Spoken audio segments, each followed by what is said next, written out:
नमस्कार मित्रों, मैं हूं नेटिन भानु और आपका चैनल एडवर्टेक्स पे स्वागत है। मित्रों, हम लोग ज्योग्राफी के सीरीज़ में चल रहे हैं और हमने फंडामेंटल पार्ट देख लिया है ज्योग्राफी का। ठीक है, अब हम लोग यहाँ फंडामेंटल से मूव कर रहे हैं फिजिकल ज्योग्राफी के तरफ। फिजिकल ज्योग्राफी के तरफ इसका पहला टॉपिक क्या है? जियोमॉर्फोलॉजी।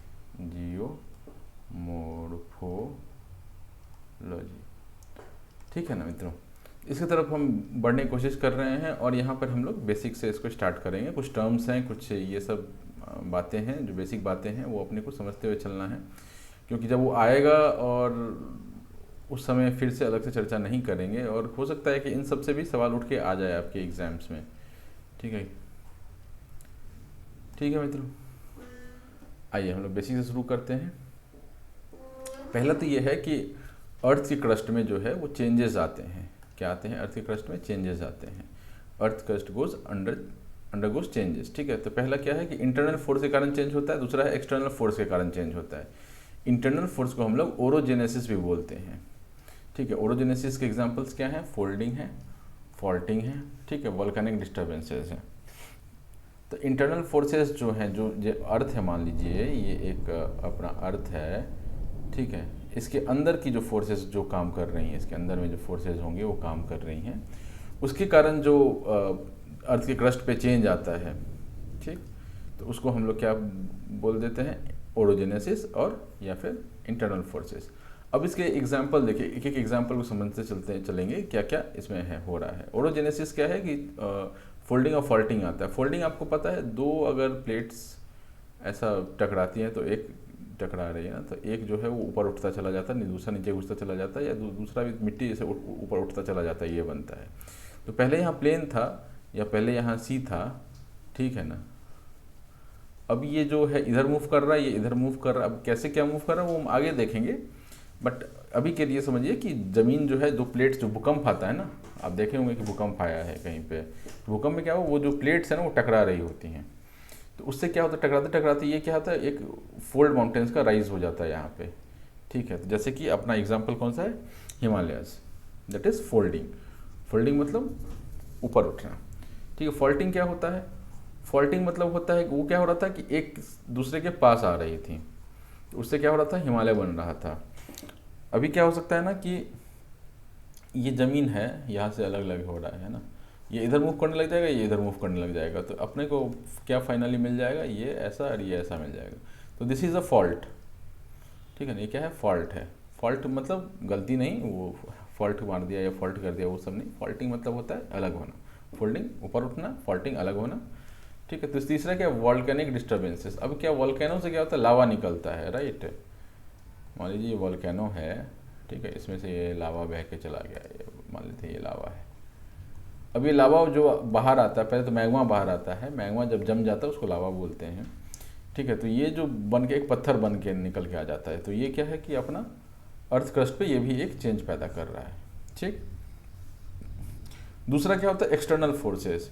एक्सटर्नल फोर्सेस में क्या होता है कि उसका डेन्यूडेशन होता है। डेन्यूडेशन क्या है? अब ये फारसी नाम आ गया, समझ में नहीं आता है। ठीक है, तो ओरोजेनेसिस आपने समझा, folding and faulting is orogenesis. और एक्सटर्नल फोर्स होता है डेन्यूडेशन, जिसमें अपना विंड, पानी, ये सब एक्सटर्नल फोर्स होने, धरती के बाहर का फोर्स। धरती के बाहर का फोर्स कौन कौन सा होता है? ठीक है, पानी हो जाता है एक, विंड हो जाता है एक, interaction of constructive and destructive forces, loading and levelling out of the surface. अब ये क्या बोलना चाह रहा है ना, कंस्ट्रक्टिव फोर्स किसको बोलते हैं? जिससे हमारा कुछ बनता है। और डिस्ट्रक्टिव फोर्स किससे बोलते हैं? जिससे हमारा कुछ बिगड़ता है। ठीक है, तो होता क्या है कि इरोजन आपने सुना होगा। इरोजन बहुत बेसिक वर्ड है, इरोजन। इरोजन में क्या होता है कि इरोजन में आपका जो ऊपर का चीज़ है, ऊपर का लेयर है, वो उड़ के कहीं और चला जाता है। ठीक, इरोजन। तो इससे क्या होता है कि कोई अगर माउंटेन है, बड़ा सा माउंटेन है, ठीक है, वो क्या बदल जाएगा, ये ऐसा हो जाएगा, ये ऊपर वाला जो ये पोर्शन था ये गायब हो गया। इसका गायब कैसे हो गया? धीरे धीरे ओवर द टाइम, बहुत लंबा समय। आप अरावली माउंटेन्स ले लीजिए ना, Aravalli used to be young fold mountain कुछ मिलियन साल पहले, बट आज के डेट में अरावली का इतना हाइट नहीं है। एक आध दो जगह पर हाइट मिल जाएगा आपको, आप कुंभलगढ़ साइड जाएंगे, मतलब माउंट आबू साइड चले जाएंगे तो वहाँ थोड़ा बहुत हाइट मिल जाएगा, बट मोटा मोटी it has lost its height. ठीक है ना, तो इरोजन के कारण क्या हो रहा है, ये क्या है, डिस्ट्रक्टिव फोर्स है, इसको तोड़ के ये कर दी। अब ये तोड़ कहीं जमा करेगा, तो कहीं जमा करेगा तो ये मान लीजिए इसको तोड़ के इधर बह के चला गया, या कोई ऐसा था तो वो उस पर ऐसा कुछ बनने लग जाएगा। तो ये भी क्या कर रहा है, अर्थ के क्रस्ट में एक चेंज ला रहा है। अब यहाँ पे दूसरा एक पहाड़ बनने लग गया, ठीक है, टीला बनने लग गया। ठीक है मित्रों, और क्या हो सकता है एक्सटर्नल फोर्सेज में? क्लाइमेट चेंज हम बोल सकते हैं एक्सटर्नल फोर्स है एक, ठीक है। अर्थ का टेम्परेचर गर्म हो रहा है, उससे बर्फ पिघल रहा है, उससे क्या हो रहा है कि जो अपना प्रॉपर सीजन था वो सब चेंज होता जा रहा है, और उस कारण से क्या हो रहा है कि कुछ कुछ जगह जो है रेगिस्तान बनता जा रहा है। ठीक है, मान लीजिए कहीं बारिश, बहुत ज़्यादा बारिश होती थी, ठीक है, बहुत ज़्यादा बारिश हो रही है यहाँ पे, यहाँ पर क्या होता था, यहाँ पे बड़े बड़े पेड़ आते थे। अभी अचानक से इसके कारण बारिश होना बंद हो गया, ठीक है, यहाँ से बारिश हम गायब कर देते हैं। अब यहाँ पे क्या होगा, सूखा पड़ जाएगा, सूखा पड़ते पड़ते पड़ते पड़ते वो रेगिस्तान बन जाएगा। तो वो भी एक क्लाइमेट चेंज भी बोल सकते हैं कि हमारा एक एक्सटर्नल फोर्स की तरह काम कर रहा है। ठीक है मित्रों, आगे आ जाइए। वेदरिंग क्या होता है? वेदरिंग मतलब टूटना होता है। वेदरिंग मतलब डिसइंटीग्रेशन, डिसइंटीग्रेशन मतलब डिस मतलब अलग, इंटीग्रेशन मतलब जोड़ना, तो अलग से जोड़ना मतलब टूटना हो गया, है ना। इंटीग्रेशन मतलब जोड़ना होता है, डिसइंटीग्रेशन मतलब उसका अपोजिट टूटना हो जाता है। इरोजन तो अपन पता ही है, wearing away by the moving agents. Moving agents क्या क्या हो सकते हैं? पानी हो सकता है, हवा हो सकता है, ठीक है, झाड़ू मार दीजिए तो वो भी इरोजन ही है एक ढंग से, मजाक कर रहा हूँ। Transportation, removal of eroded particles. Erosion में क्या होता है ना कि पहले जो मान लीजिए ये है ऐसा टीला टीला टाइप का है, इससे ना टूट टूट के ये गिर जाएंगे। तो ये नेक्स्ट स्टेज क्या आएगा इसमें कि ये कुछ छोटा हो गया थोड़ा, और इसके ऊपर में ये आपके ये आ गए, यही टूट टूट के यहाँ जमा हो गया। अब इसके बाद क्या होगा, यहाँ से इसका ट्रांसपोर्टेशन होगा, ठीक है ना। इन जो पार्टिकल्स है ना, इनका ट्रांसपोर्टेशन होगा कहीं पर, ठीक है। तो ये ट्रांसपोर्टेशन यही बोलना चाह रहा है। उसके बाद क्या हो जाएगा, डिपोजिशन हो जाता है, यहाँ जमते जमते जमते जमते जमते जमते जमते जाते, दिस इज डिपोजिशन, ठीक है। Dumping and accumulation to form a new rock. अब ये क्या है कि जमा होते होते ना एक लंबा समय जब बीत जाता है ना, उस पर प्रेशर एक्ट करता है, पानी एक्ट करता है, बहुत कुछ एक्ट करता है, उसके बाद वो क्या होता है, एक पत्थर बन जाता है, ठीक है। और ये सब चीज़ें किस चीज़ पर डिपेंड करते हैं, रिलीफ फीचर्स क्या होता है, आते हैं उस पर। रॉक तो आपको समझ में आता ही है किस तरह का रॉक है। ज़्यादा हार्ड रॉक होगा तो धीरे टूटेगा, ठीक है, अगर कमज़ोर रॉक होगा तो जल्दी टूटेगा। क्लाइमेट पे डिपेंड करता है, बारिश पानी अगर आ रहा है, क्लाइमेट में काफ़ी चेंज हो रहा है, एक्सट्रीम्स हो रहे हैं, तो चेंज वो जल्दी होगा। ह्यूमन इंटरफेरेंस जो है, मान लीजिए किसी जगह पर माइनिंग क्वेरिंग ज़्यादा हो रहा है तो वहाँ पर जल्दी इरोजन होगा। कोई ऐसा ही पड़ा हुआ है, बंजर पड़ा हुआ है, तो उसका ज़्यादा कुछ नहीं होगा, ठीक है। तो रिलीफ फीचर्स ये सब हो गए। रिलीफ फीचर्स क्या है?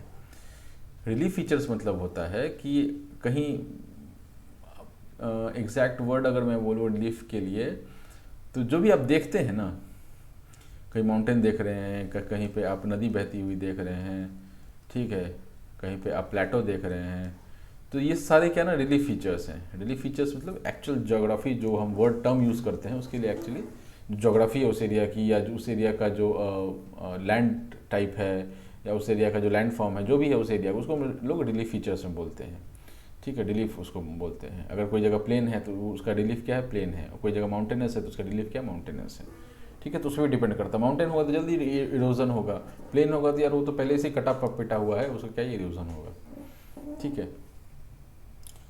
अब आ जाइए वेदरिंग के प्रोसेस पे।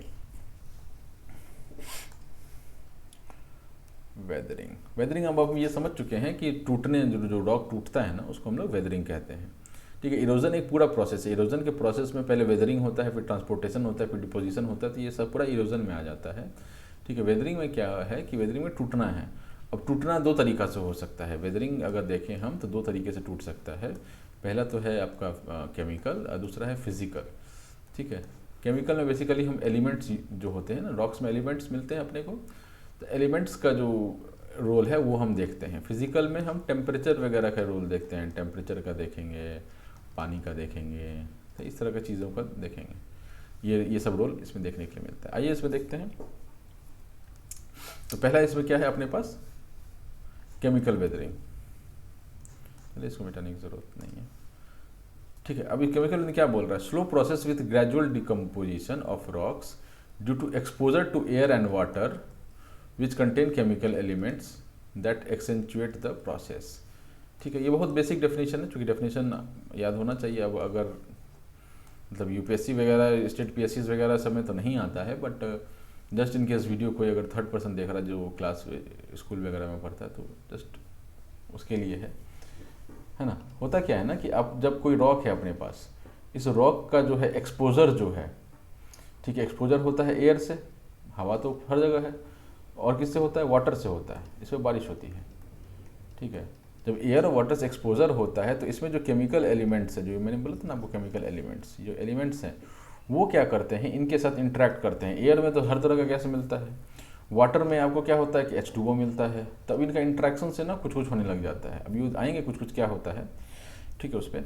बट इस तरह से केमिकल वेदरिंग होता है।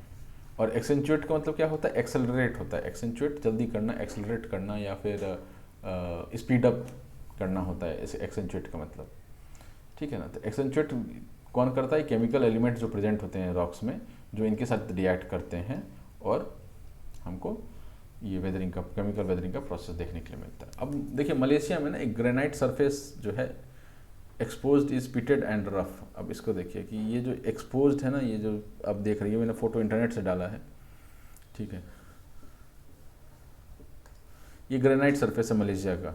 इसमें क्या होता है ना कि ये देख रहे हैं, अब ये एक्सपोज सरफेस है, तो ये एक्सपोज सरफेस है, ये क्या है, पानी और हवा के साथ ये इसमें आया है, ग्रेनाइट जो है वो रिएक्ट किया होगा कुछ, और वो pitted and rough. Pitted and rough मतलब खुरखुरा सा हो जाता है, ठीक है, चिकना नहीं रह जाता है।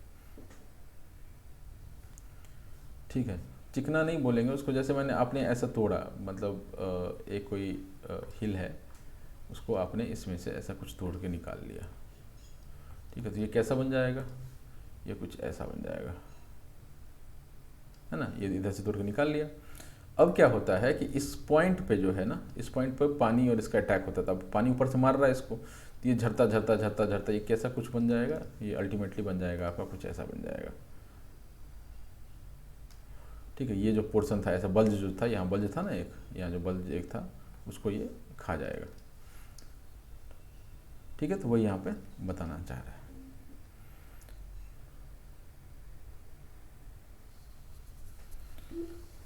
ठीक है, नेक्स्ट टर्म क्या है अपने पास, टर्म्स हम लोग देख रहे हैं ना, तो नेक्स्ट टर्म अपने पास क्या है, रेगोलिथ। रेगोलिथ क्या होता है, डिकम्पोज्ड रॉक जो होते हैं, ठीक है, उनका मिनरल रिमेन होता है ऑर्गेनिक रेसिड्यू के साथ में। अब क्या होता है ना कि जब अपने पास स्टोन का फॉर्मेशन होता है, स्टोन मान लेते हैं, ये एक स्टोन है, ये स्टोन है, ठीक है। अब ये स्टोन में क्या है ना कि लेयर्स बने होंगे कंप्रेशन का, फिर कंप्रेस हुआ होगा, फिर कंप्रेस होगा, ऐसा करके। तो अंदर वाले जो होते हैं ना सबसे ज़्यादा स्ट्रांग होते हैं, अंदर वाले, ये जो अंदर वाले हैं ना सबसे ज़्यादा स्ट्रांग होते हैं। ठीक, तो रेगुलिथ क्या होता है कि ये जो अंदर वाले जो बच गया, अभी एरोजन जब चालू होगा, बाहर वाले क्या है, थोड़े लूज टाइप के हैं, अंदर वाले क्या हैं, ज़्यादा प्रेशर लगा है इन पे, तो ये टाइट टाइप के हैं। ठीक है, तो ये क्या होता है कि ये पूरा इरोड हो जाएगा, तो इरोड हो गया, कैसा कुछ बन जाएगा अपने पास,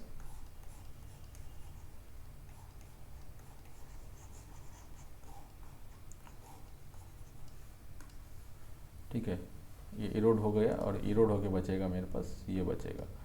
और ये जो रिमेन्स है ना, ठीक है, mineral remains of decomposed rock with organic residue. अब जो बचे होंगे ना, इसमें कुछ ऑर्गेनिक पार्टिकल्स भी होंगे।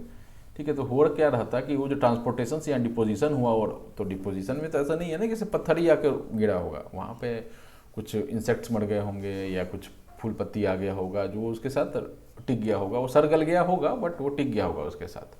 अब वो जब प्रेशर लगा तो उसमें वो अपने को इमिडिमेंट्स मिल जाते हैं। अब कोयला जैसे है, कोयला क्या है, कोयला देखने में तो पत्थर लगता है, बट बहुत मिलियन साल पहले जो एरिया था उसका जो पूरा पेड़ है वो दफन हो गया अचानक से, और वो जो दफन हो गया उसमें, तो वो ओवर द टाइम प्रेशर और इसके का टेम्परेचर के कारण उसका ट्रांसफॉर्मेशन हो गया और वो कोयला बन गया। ठीक, अब यहाँ बोल रहा है कि in presence of soil cover chemical weathering जो है वो इन्हेंस हो जाता है। ठीक है, क्यों ऐसा होता है, यहाँ रीजन लिखा हुआ है, soil absorbs rain water and is in contact with the moisture. अब हमको ये पता है कि केमिकल वेदरिंग के लिए एयर और वाटर जो है वो बहुत ज़्यादा रिस्पॉन्सिबल था। ठीक है, और उसको एक्सेलरेट कौन कर रहा था, उसमें जो आपका इंग्रेडिएंट्स था या उसमें जो मिनरल्स था या उसमें जो एलिमेंट्स था वो उसको एक्सेलरेट कर रहा था, जो रिएक्टिव था उसमें से।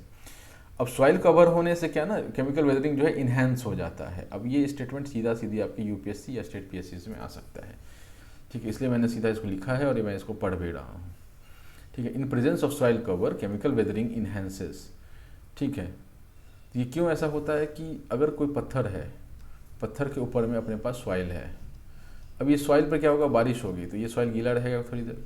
पत्थर पे अगर बारिश हुई तो क्या है, वो तो बह के निकल जाएगा, सूख जाएगा थोड़ी देर में। देखे भी होंगे आप कहीं भी अगर पत्थर पड़ा हो, या आपको छत ही ले लीजिए, छत भी एक पत्थर मान लीजिए, थोड़ी बारिश खत्म हुआ उसके 1-2 घंटे के अंदर में वो आपका छत सूख जाता है, मिट्टी नहीं सूखता है ना उतना जल्दी। तो उससे क्या होता है कि यहाँ पर प्रोलॉन्ग टाइम के लिए, कुछ ज़्यादा लंबे समय के लिए यहाँ पे पानी रह जाता है। अब ये पानी क्या करता है, रिएक्शन को एक्सेंचुएट करता है, और इससे क्या होता है कि केमिकल वेदरिंग भी एक्सेंचुएट हो जाता है, मतलब ये मॉइस्चर के कांटेक्ट में है, ठीक है। 3 प्रोसेस है अपने पास केमिकल वेदरिंग का। पहला क्या है, ऑक्सीडेशन, ठीक है, दूसरा है सॉल्यूशन, और तीसरा है डिकम्पोजिशन। अब इसमें क्या है ना कि आपको ऑक्सीडेशन शायद नहीं पता हो। ऑक्सीडेशन इज केमिस्ट्री का एक टर्म है, ठीक है, केमिस्ट्री का ऑक्सीडेशन रिएक्शन होता है। ऑक्सीडेशन रिएक्शन जब भी हम केमिस्ट्री में होता है ना, केमिस्ट्री में अगर बेसिक आपने कभी केमिस्ट्री पढ़ी हो, 10 तक तो पढ़ा ही होगा जो भी होंगे, आपने बेसिक केमिस्ट्री में क्या पढ़ा है कि एक इक्वेशन अगर आप देखेंगे, प्लस दिस गिव्स समथिंग। अब हम ये नहीं देखने जा रहे हैं कि क्या दे रहा है, ठीक है ना, यहाँ क्या मिल रहा है उससे हमको कोई मतलब नहीं है, हम ये बस बोल रहे हैं ये ऑक्सीडेशन रिएक्शन है, ऑक्सीडेशन रिएक्शन है, ठीक है। ऑक्सीडेशन रिएक्शन में क्या होता है कि दूसरा जो यहाँ इंग्रेडिएंट है वो ऑक्सीजन होता है, O2।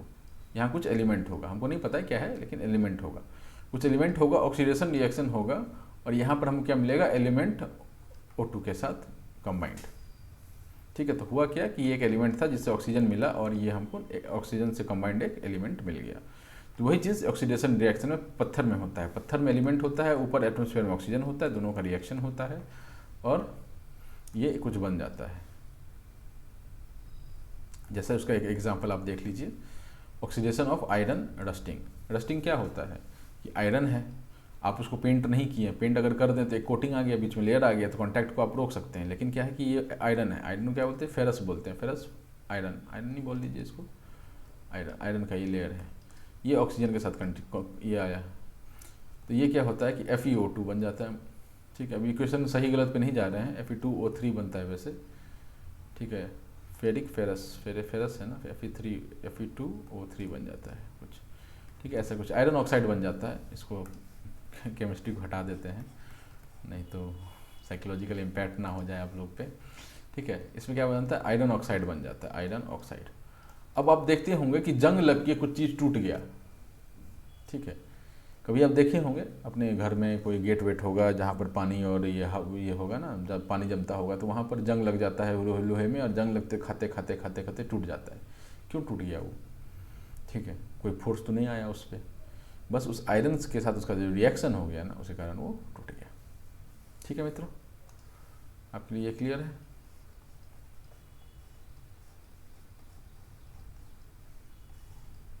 ठीक है, अब आगे बढ़े।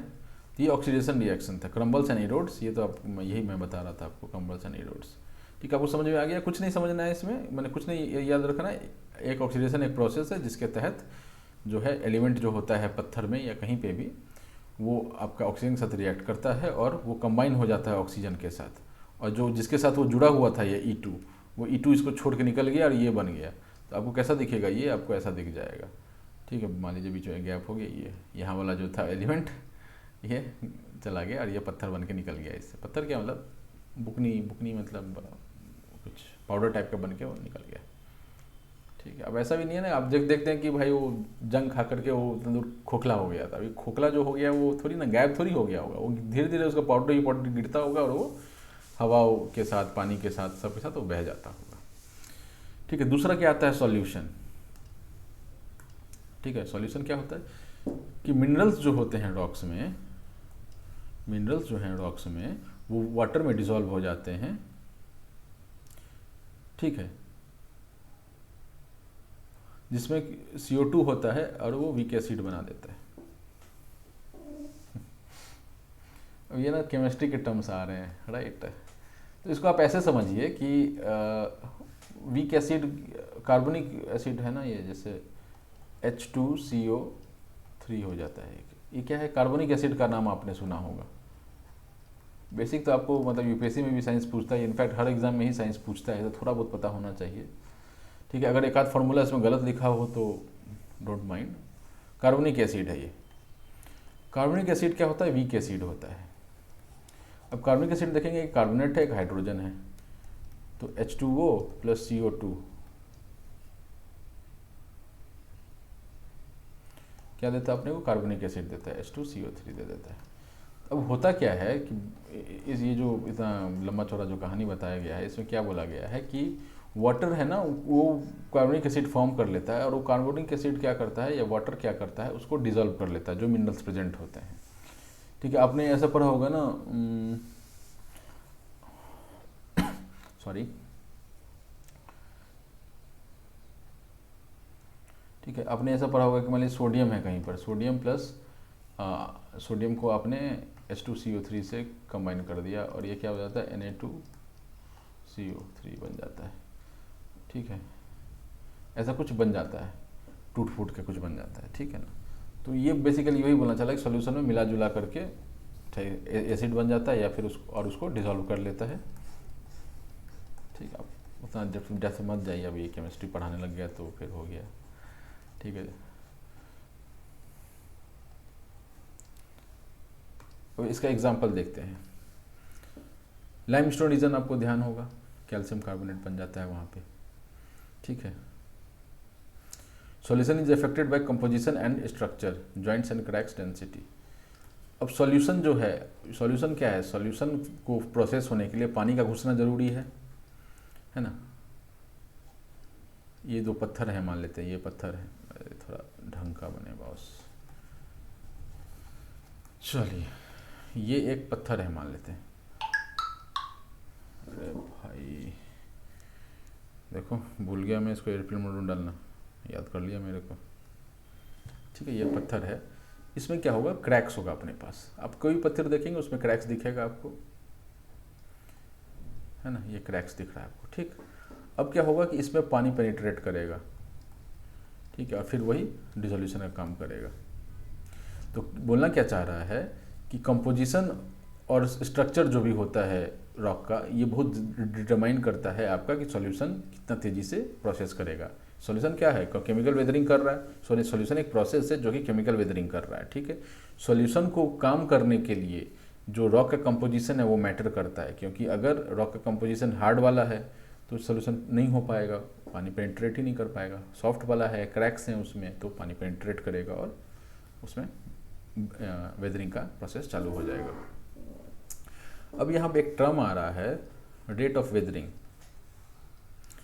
रेट ऑफ वेदरिंग मतलब कितना स्पीड से चीज़ जो है वो टूटेगा। वेदरिंग मतलब टूटना, कितना स्पीड से कोई चीज़ टूटेगा, वो कुछ फैक्टर्स पे डिपेंड करता है। रेट ऑफ वेदरिंग, ये देखिए आपका है ये रेट ऑफ वेदरिंग, ठीक है। ये रेट ऑफ वेदरिंग है, ये जो है इज अफेक्टेड बाय क्लाइमेट, ठीक है।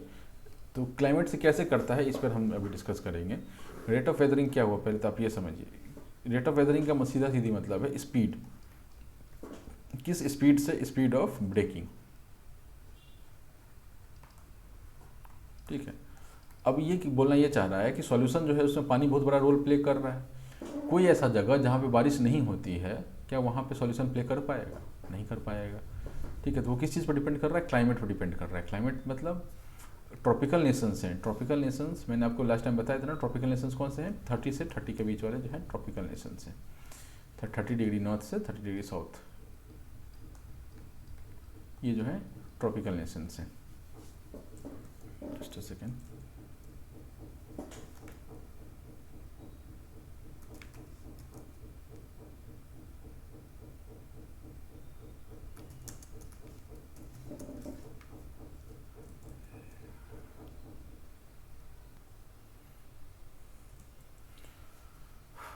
अरे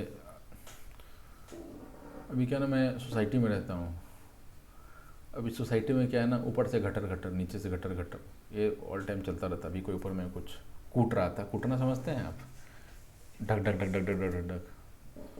तो मैं सोच रहा था कि रुक जाएगा, मैं 2 सेकंड इसलिए स्टॉप भी हो गया था, बट वो नहीं रुका तो मैंने इसको पॉज कर दिया। खैर वापस आते हैं इस पर, कहाँ पे थे हम लोग? हाँ, रेट ऑफ वेदरिंग जो है, स्पीड ऑफ जो ब्रेकिंग जो है वो क्लाइमेट डिपेंड करता है। क्लाइमेट में बरसात कहाँ पे होता है? बरसात होता है आपका ट्रॉपिकल नेशंस में। ट्रॉपिकल नेशंस कौन से हैं आपके? 30 डिग्री नॉर्थ, एग्जैक्टली 30 नहीं है, मैंने इसको राउंड ऑफ फिगर में माना है। एग्जैक्ट ही लिखना ज़्यादा सही रहेगा वैसे, क्योंकि ये कभी सवाल आ गया ना तो आप कंफ्यूज हो जाएंगे कि मैंने 30 बोला था। ठीक है, तो 23.5 पे से ले लीजिए, 23.5 से ही ले लीजिए। Topic of cancer and topic of Capricorn, ठीक है ना। इन दोनों के बीच का जो एरिया है, इसमें बारिश बहुत होता है। ठीक है, तो यहाँ पे heavy rains and warm climate जो है वो रैपिड केमिकल रिएक्शंस को क्या करते हैं? एक्सेंचुएट करते हैं।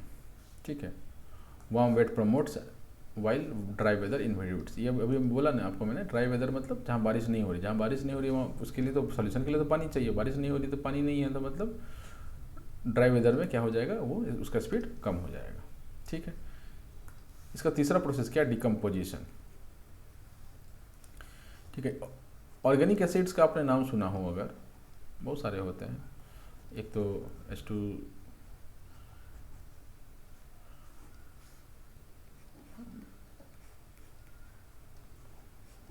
प्लांट्स में क्या होता है ना, अपने पास ऑर्गेनिक एसिड होता है, तो उसका नाम ध्यान नहीं आ रहा। ऑर्गेनिक एसिड से तो बहुत सारे हैं, बट कोई सिंपल सा नाम नहीं ध्यान आ रहा है।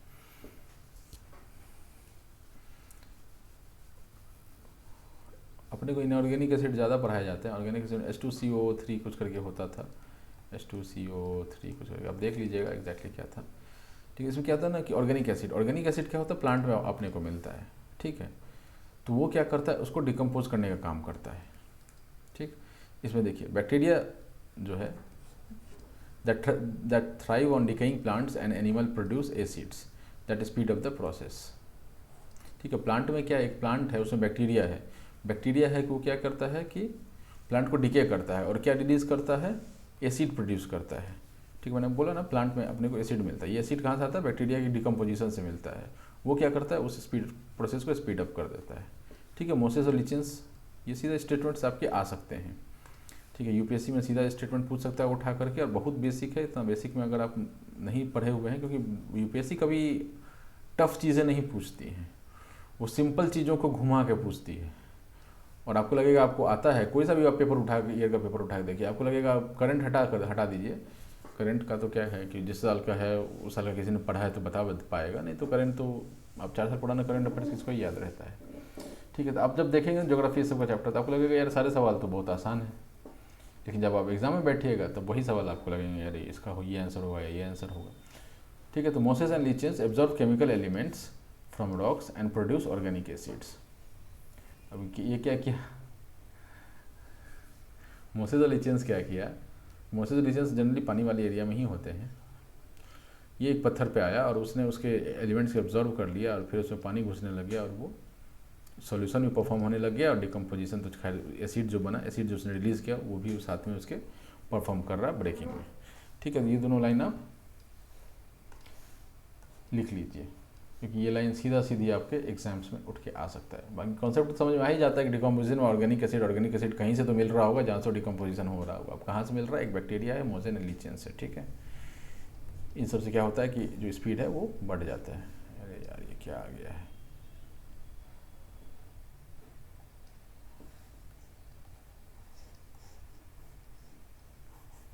ठीक है मित्रों, आगे बढ़े, फिजिकल वेदरिंग पर आगे बढ़ते हैं। ठीक, आ जाइए फिजिकल वेदरिंग पे। फिजिकल वेदरिंग, अब इसमें क्या है कि सबसे पहला फैक्टर क्या है? Temperature change. टेम्परेचर चेंज एक ही चीज़ होता है, आपको ये पता होगा कि टेम्परेचर इंक्रीज अगर होता है तो एक्सपेंशन होता है, टेम्परेचर डिक्रीज होता है तो कॉन्ट्रैक्शन होता है। ये बेसिक चीज़ है जो सब में यूज़ होगा, अभी पढ़ेंगे उसको। ठीक है, दूसरा बायोटिक फैक्टर है। ठीक है, जैसे कि रूट्स जो है वो प्लांट्स ये जॉइंट्स में चला गया है, इस पर भी आते हैं। और कोई है? और तीसरा क्या है? रिपीटेड वेटिंग एंड ड्राइंग, इस पर भी आते हैं। और चौथा है फर्स्ट एक्शन एंड बस इतना ही। 4 तरीके हैं टेम्परेचर के, बता दिए आपको। बायोटिक फैक्टर में आपने देखा होगा कि आपके मकान में, पुराने मकान में क्या होता है कि पीपल का पेड़ निकल के आ जाता है और वो अंदर घुसता, जड़ घुसता चला जाता है, फाड़ता चला जाता है, ठीक है। तो वो बायोटिक फैक्टर है केमिकल वेदरिंग का। तो ये चीज़ पत्थर में भी होता है। एक पत्थर ये यहाँ एक फ़ोटो मैंने लगाया हुआ है, अगर आपको दिख रहा हो तो वेल एंड गुड, नहीं दिख रहा हो तो मैं थोड़ा इसको बड़ा करने की कोशिश करता हूँ। ये देखिए, ये पेड़ भाई साहब पत्थर में घुस गए और पत्थर को तोड़ दिया, ये बायोटिक फैक्टर हो गया, ठीक। अभी टेम्परेचर चेंज पे आ जाते हैं। तो बायोटिक फैक्टर हमने समझ लिया, टेम्परेचर चेंज का बेसिक हमने समझ लिया है, टेम्परेचर चेंज में क्या हो रहा है। अब उसको थोड़ा डिटेल में आते हैं, ठीक है। डेजर्ट एरिया में constant heat and sudden drop of temperature in night, rock split और ब्रेक्स इनटू रेक्टेंगुलर ब्लॉक्स। इसमें क्या हो रहा है कि एक ये रॉक है, अभी मैंने क्या बोला आपको कि दिन में सूरज जो है बहुत ज़्यादा गर्म होगा, ये क्या करेगा, एक्सपैंड करेगा, ठीक है। ये एक्सपैंड करेगा, सब तरफ एक्सपैंड करेगा, ठीक है। ये अपने को आँख से दिखता नहीं है। एक्सपेंशन अब कहाँ दिखता है, आप देखे होंगे बरसात के मौसम में गेट लगना थोड़ा बंद हो जाता है कभी कभी, ठीक है। फिर देखेंगे अचानक से फिर वो गर्मी में वापस लगने लग जाता है।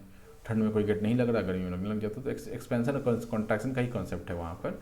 तो डेजर्ट एरिया में क्या हो रहा है कि एक बहुत ज़्यादा गर्मी है तो ये एक्सपैंड कर रहा है। रात को क्या होता है, अचानक से टेम्परेचर गिरता है, ठीक है। तो ये क्या होता है, ये कॉन्ट्रैक्शन शुरू कर देता है। अब किसी चीज़ को आप बाहर पहले एक्सपैंड कर रहे हैं, फिर उसको कम कॉन्ट्रैक्ट हो रहा है वो चीज़, वो तो उसमें क्रैक्स आने लग जाते हैं और वो टूट जाता है, रेक्टेंगुलर ब्लॉक्स बन जाते हैं। अब जरूरी नहीं है कि रेक्टेंगुलर ही बने, लेकिन ऐसा बन जाता है, ठीक है। किसी आदमी को भी, ये मान लीजिए कोई इंसान था, इसको भी आप 10 बार इधर खींचे या 10 बार इधर खींचे तो वो भी उखड़ जाता है ना। तो रॉक क्या चीज़ है, ठीक है। Shells and slates split into प्लेटी फ्रेगमेंट्स। तो शेल्स, इसमें क्या होता है कि मान लीजिए ये शेल्स था, ठीक है। अरे यार तुम्हें, ठीक है चलो कोई बात, मान लेते हैं ये शेल्स था, ठीक है। शेल्स में क्या होता है कि इसमें प्लेटी एलिमेंट, मतलब प्लेटी एलिमेंट फ्रेगमेंट्स मतलब क्या है, प्लेट क्या होता है, फ्लैट होता है ना, फ्लैट होता है। तो इसमें क्या होगा, एक फ्लैट जो है वो निकल के गिरता चला जाएगा। That is shells and slates में से प्लेटी एलिमेंट्स जो है वो निकल के गिर जाते हैं।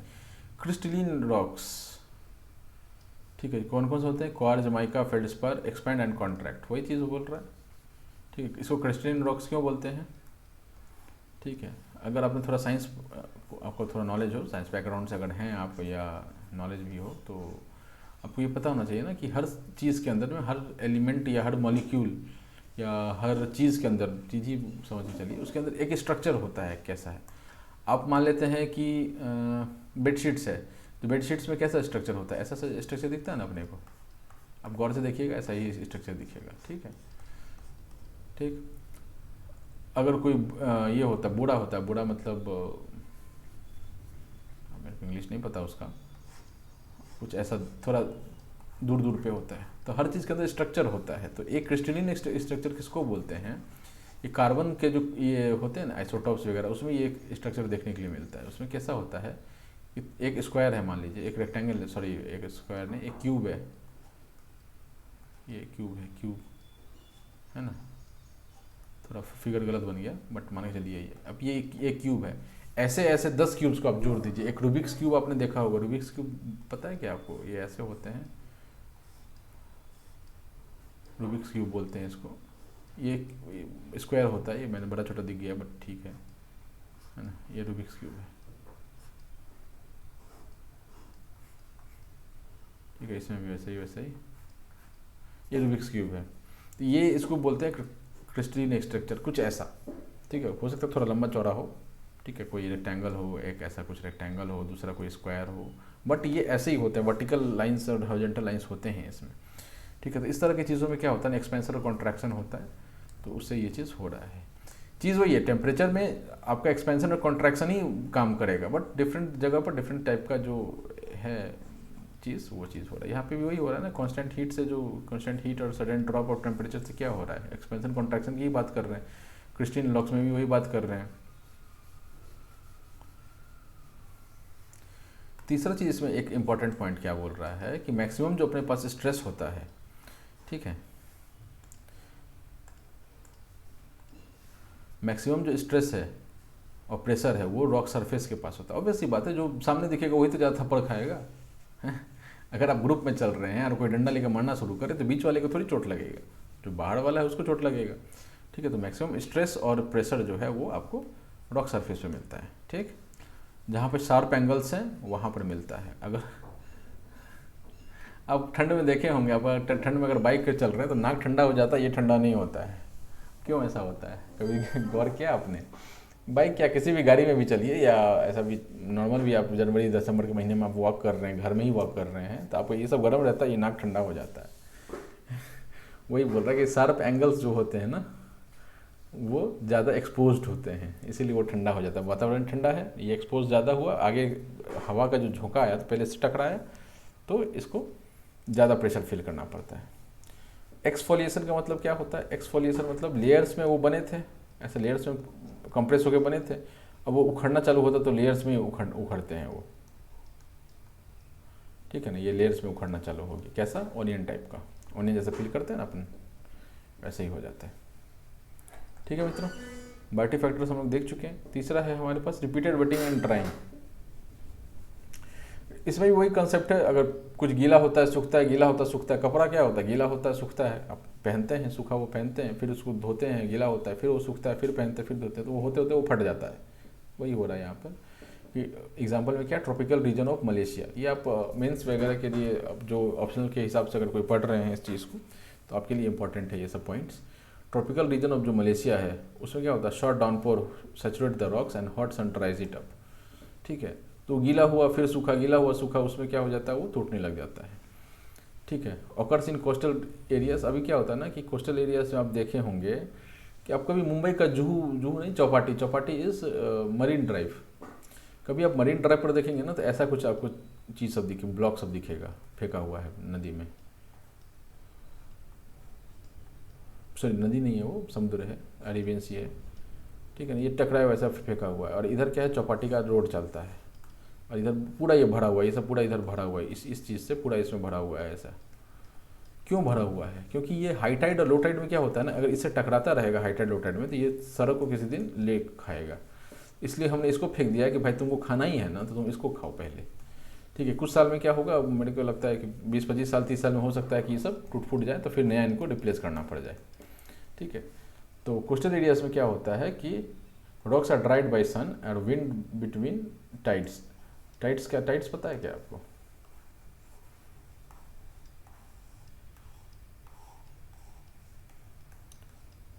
टाइड्स क्या होता है मित्रों? टाइड्स, पहले तो टाइड्स क्यों होता है, अब क्या है ना कि अर्थ है हमारा यहाँ पे, क्या है यहाँ पे, मेरा अर्थ है, दूसरा क्या है मेरे पास, मून है।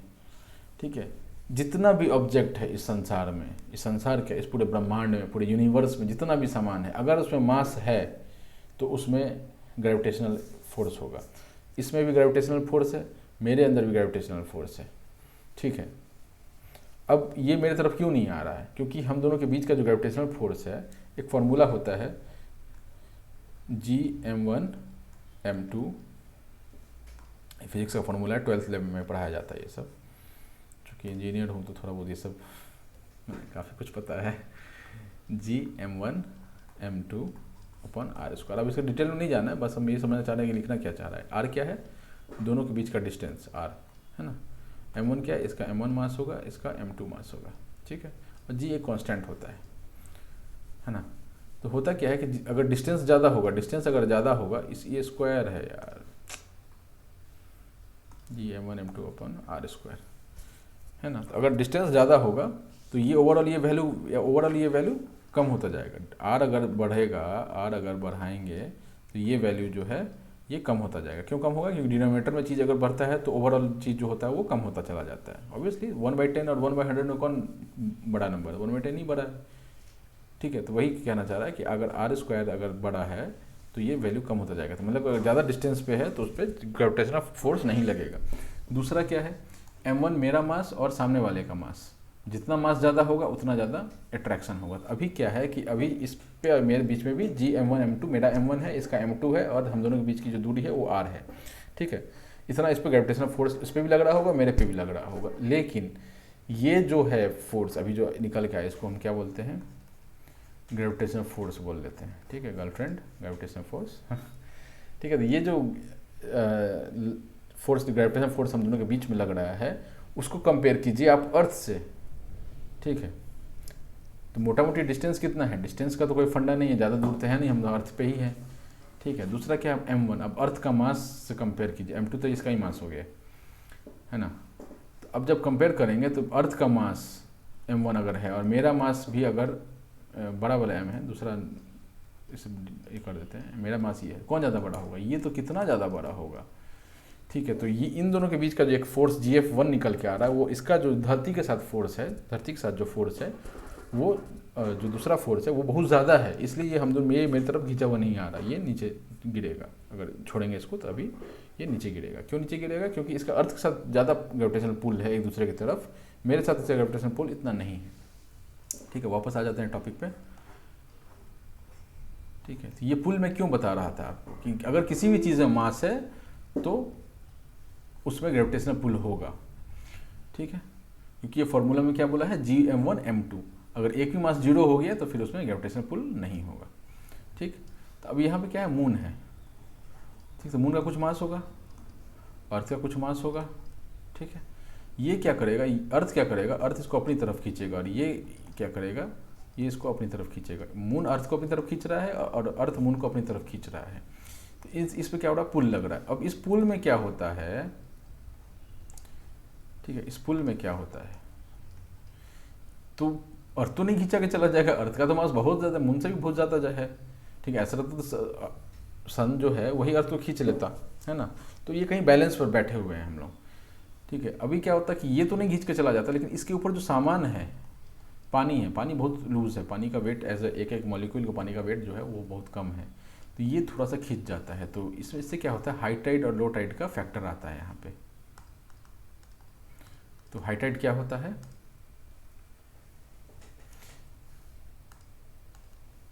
अरे इसको मिटाओ, ठीक है, मास वाला कॉन्सेप्ट खत्म हो गया है। अब ये मून है, ठीक है, ये ज़मीन है, ठीक है, ये मून अभी साइन कर रहा है, ये अपना बीच मान लेते हैं, एक बीच बनाते हैं। बीच कैसा होता है, कुछ ऐसा होता है ना, पानी में घुसता चला जाता है, ठीक। ये अपना लैंड है, मतलब ये घुसता चला गया। अब क्या होगा कि जो पानी है, तो अगर ये मून आ गया ऊपर तो पानी ऊपर की ओर खींचेगा, ऊपर की ओर खींचेगा तो पानी ऊपर की ओर खींचेगा तो पानी यहाँ पर आपको दिखेगा कहीं पे, ठीक है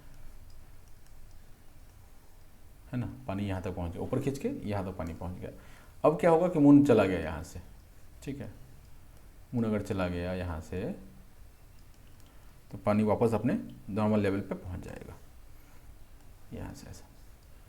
तो ये जो इनके बीच का डिफरेंस था, ये इन दोनों के बीच का डिफरेंस, ये हाई टाइड में आ रहा था, हाई टाइड, और ये आ रहा था लो टाइड में, ठीक है मित्रों। हाई टाइड में यहाँ तक पानी पहुँच जा रहा था क्योंकि मून खींच रहा था, लो टाइड में वापस अपने वो जगह पे पहुँच जा रहा था जहाँ पे उसको होना चाहिए, है ना। तो ये क्या होता है कि ये जो आपने डिफरेंस देखा ना अभी, उन दोनों के बीच का जो हाइट का जो डिफरेंस था, उसके बीच में अगर कोई पत्थर पड़ा हुआ है तो क्या हो गया, उसको पानी उस पर आके रुका रहेगा रात भर, सुबह मून गया वहाँ से, वापस से पानी रिसीड हो गया और पत्थर बाहर आ गया, उसको सन और हवा जो है वो सुखा देता है। तो अगेन वही कंट्रैक्शन एक्सपेंशन का यहाँ पर थ्योरी आ जाता है, ठीक है, ठीक। तीसरा क्या है, फ्रॉस्ट एक्शन, ठीक है। ये कहाँ, पहले तो फ्रॉस्ट मतलब क्या होता है, डीफ्रॉस्ट देखा अपने फ्रिज में, अपने पास क्या होता है, डीफ्रॉस्ट होता है, डीफ्रॉस्ट होता है। या अगर आप फ्रिज खरीदने जाएंगे तो आपको चाहे तो लिखा रहेगा कि डीफ्रॉस्ट वाला फ्रिज चाहिए या फ्रॉस्ट फ्री चाहिए, फ्रॉस्ट फ्री चाहिए, ठीक है। तो फ्रॉस्ट फ्री का क्या मतलब होता है कि इसमें बर्फ़ नहीं जमेगा। आप देखे होंगे फ्रिज में कि बर्फ़ जम जाता है, लेकिन तो और किसी किसी फ्रिज में देखते होंगे नहीं जमता, तो प्रिसाइसली ये किस में होता है, ये डबल डोर फ्रिज जो होता है ना अपने पास, ऐसा डबल डोर फ्रिज होता है ना, ये डीप फ्रीजर है, ठीक है। इसमें आप देखेंगे कि बर्फ़ नहीं जमता है, ये इसको फ्रॉस्ट फ्री वाला फ्रिज बोलते हैं। डीफ्रॉस्ट वाला किसको बोलते हैं, सिंगल डोर फ्रिज होता है, ऊपर में ये पूरा एक गेट होता है, इसके अंदर एक छोटा सा यहाँ पे ये होता है जिसमें आप बर्फ़ जमाते हैं, और इसका एक अंदर एक अलग से गेट होता है। यहाँ पर दो अलग अलग गेट थे, यहाँ पर एक पूरा पूरी के लिए गेट है, अंदर एक गेट है। नॉर्मल फ्रिज जो आप देखते हैं सिंगल डोर वाला, तो इसमें क्या होता है कि बर्फ़ जम जाता है और कुछ कुछ टाइम पर एक बटन होता है ऊपर में, उसको दबाना पड़ता है, ऊपर में होता है या किसी किसी में अंदर में होता है। अब तो मोस्टली अंदर, मेरे पास मेरी मतलब मम्मी के पास जो फ्रिज है उसमें ऊपर में है, और यहाँ जो फ्रिज है वो उसमें अंदर में है। ठीक है, तो एक कहीं होता है एक बटन जो आपको दबाना पड़ता है और ये सारा बर्फ़ पिघल के गिर जाता है। ठीक है, तो इसका तो फ्रॉस्ट का मतलब क्या होगा, बेसिकली स्नो हो गया, स्नो एक्शन हो गया। फ्रॉस्ट मतलब स्नो एक्शन। ठीक है,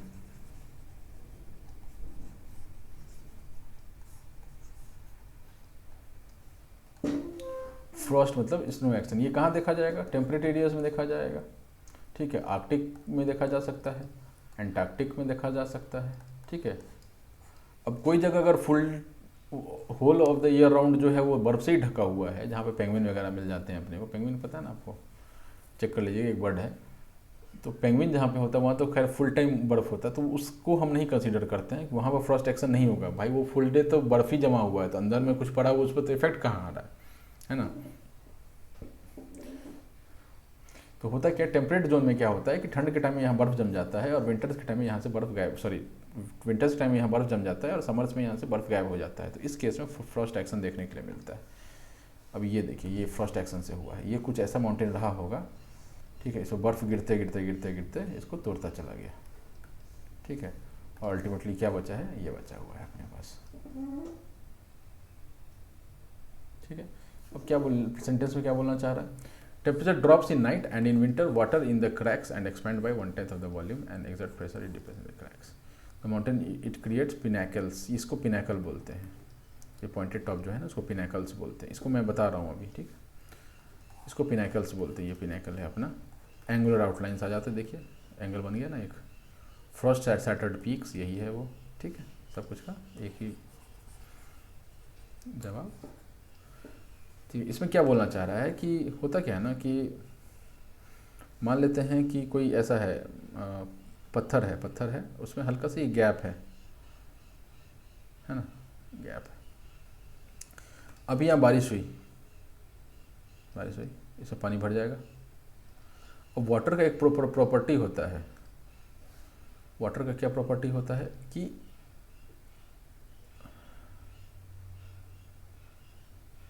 4 डिग्री सेल्सियस पे लोएस्ट वॉल्यूम होता है। ये भी साइंस है, फिजिक्स है, लोएस्ट वॉल्यूम होता है।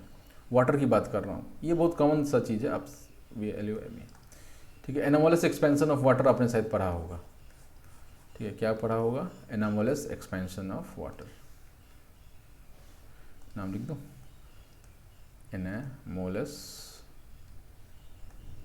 इस पर नीचे कर लीजिएगा, anomalous expansion of water. Anomaly मतलब क्या होता है, कंफ्यूज्ड। ठीक है, मतलब पैटर्न से हट के, एनोमलिस मतलब पैटर्न से हट करके, कंफ्यूज्ड क्या होता है, पैटर्न से हट करके होता है। Generally you have to be decisive, but if you not decisive you are confused. Confuse मतलब एनोमलिस टाइप का कुछ होने लग जाता है। होता क्या है कि 4 डिग्री सेल्सियस पे जब वो पानी होता है, ठीक है, तो मान लेते हैं उसका इतना वॉल्यूम था। ठीक, ये पानी है, इसके अंदर पानी है, ये मैं पानी को ऐसे दिखाया मैंने। ठीक है, अभी 4 से ऊपर बढ़ते हैं, ग्रेटर देन 4 पे जाते हैं, 4 डिग्री सेल्सियस पे जाते हैं, तो इसका वॉल्यूम बढ़ता चला जाएगा। ठीक है, यहाँ पे इतना बड़ा था, यहाँ पे थोड़ा और बड़ा हो जाएगा, थोड़ा और बड़ा हो जाएगा, अब बढ़ाते जाइए। एक टाइम आएगा कि 100 डिग्री पर क्या हो जाएगा, वो 4 डिग्री से ऊपर, क्या 100 डिग्री भी तो 4 डिग्री से ऊपर ही है ना। 100 degree is greater than 4 degree, right. तो यहाँ पे आके क्या हो जाता है कि ये इवापोरेट कर जाता है, और एक बार लिक्विड इवापोरेट कर जाता है तो उसका वॉल्यूम और बढ़ जाता है। तो कहने का ये मतलब है कि 4 डिग्री से जब हम टेम्परेचर बढ़ा रहे थे तो वो बढ़ता चला गया, उसका वॉल्यूम भी बढ़ता चला गया। ये मोटा मोटी हर जगह होता है, सब केसेस में, सभी चीज़ में आप देखेंगे कि आप गर्म करते हैं तो वो एक्सपैंड होता है। अभी हम पढ़ रहे थे ना, गर्म होने पर एक्सपैंड होता है, वो एक्सपैंड होता चला जाता है, और 100 डिग्री पर इवापोरेट होकर और एक्सपैंड हो जाता है और आप पूरा गैस में फैल जाता है, राइट। यहाँ तक तो कोई दिक्कत नहीं था, ये सब समझ में आता है। लेकिन मोस्टली क्या होता है कि 4 डिग्री से नीचे, 4 डिग्री से नीचे क्या होता है, लेस देन 4 डिग्री जब हम बात करते हैं, 4 डिग्री से नीचे की बात कर रहे हैं, तो यहाँ पर क्या होता है कि जनरली सब चीज़ का जो है टेम्परेचर जो है, मतलब जो सब चीज़ का जो वॉल्यूम है वो घटता चला जाता है। लेकिन पानी के केस में क्या होता है, यहाँ पर फिर से ये बढ़ना चालू हो जाता है। ठीक है, उतना नहीं बढ़ता जितना एक गैस में पहुंच के बढ़ेगा, लेकिन बढ़ता चला जाता है। इसका मैं सबसे आराम से आपको ये बताता हूँ। आप बर्फ़ का ट्रे देखा होगा ना आपने अपने फ्रिज में, है ना, ऐसे ऐसे होते हैं ना बर्फ़ के ट्रे। पानी भरिए, एकदम लेवल पे पानी भरिए, उसको जमने दीजिए। जमने के बाद आप देखेंगे वो थोड़ा अपने लेवल से उठा हुआ है। भाई पानी तो हमने कम डाला था, एकदम लेवल में डाला था। ठीक है, अगर उसमें नहीं समझ में आता तो थोड़ा बड़ा चीज़ कटोरा ले लीजिए, कोई कटोरा में आप एक लेवल पे पानी डाल के उसको मार्क कर दीजिए कि हाँ इतना तक मैंने इसमें पानी भर दिया। एक कटोरा ले लिया, है ना, कटोरा ले लिया, इसमें मार्क कर दिया कि यहाँ तक पानी हमने भर दिया है ना, ये पानी हमने यहाँ तक भर दिया है। ठीक है, ये मार्क कर दीजिए। आप देखेंगे जब वो जम के आएगा ना तो आपको ऐसा कुछ देखने के लिए मिलेगा। यहाँ तक थोड़ा ही सा ऊपर उठा हुआ मिलेगा, ऐसा नहीं है कि पूरा एकदम स्पिल ऑफ हो जाएगा, ऐसा नहीं है, ये हो जाएगा। ठीक है, और अगर देखना हो कोई प्लास्टिक बोतल उठाइए, डेल नीर का जो प्लास्टिक बोतल होता है उसे पूरा एकदम टॉप तक जितना भर सकते हैं पानी आप भर के डाल दीजिए।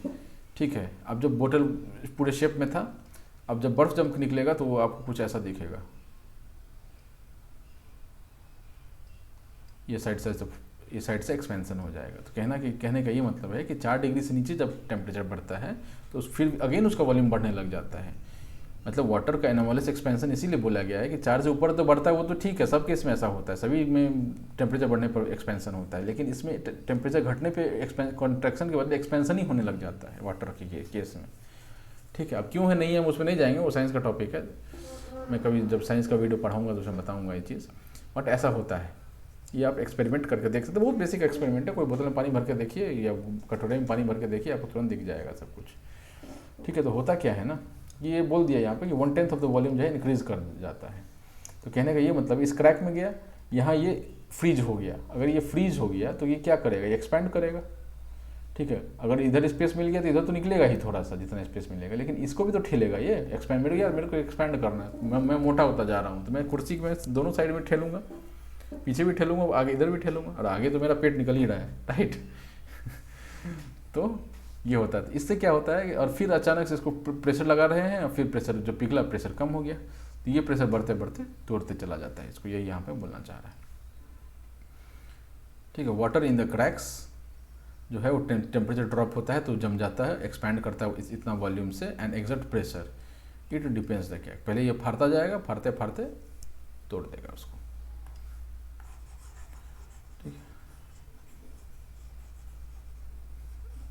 उम्मीद आपको ये समझ में आ गया होगा। ठीक है मित्रों, अब यहाँ पे एक लास्ट लाइन लिखा हुआ है, ये मास मूवमेंट अपने नेक्स्ट पार्ट में देखेंगे। Angular fragments fall to the foot of the slope and accumulate as screes. और यहाँ जो कट के जो गिरा होगा ना, ये इसको हम स्क्रीज बोल देते हैं।